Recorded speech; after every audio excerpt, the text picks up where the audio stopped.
In Canada, BC is one of the most beautiful places to live and work.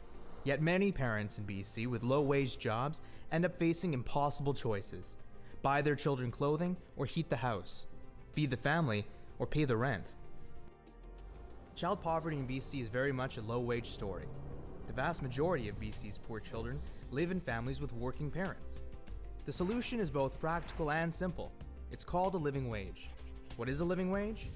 It's the hourly wage needed for a family to afford basic everyday expenses, such as housing, food, clothing, utility bills, and childcare.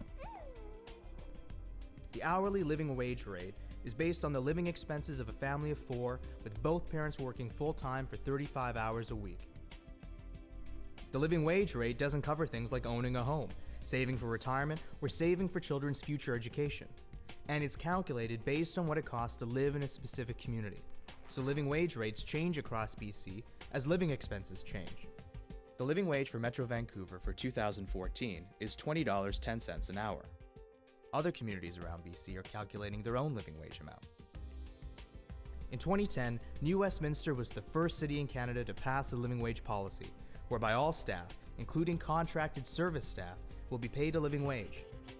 25 other living wage campaigns across the country are following, including Calgary, Hamilton, and Waterloo, joining over 140 municipalities in the US.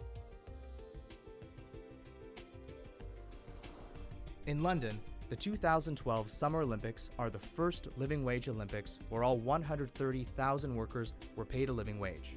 All of these places have reached the conclusion that living wages are good for families and good for the local economy.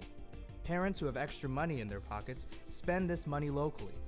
In fact, KPMG, one of the world's largest and most profitable accounting firms, is now a living wage employer in London, UK, and has publicly stated the benefits of the living wage.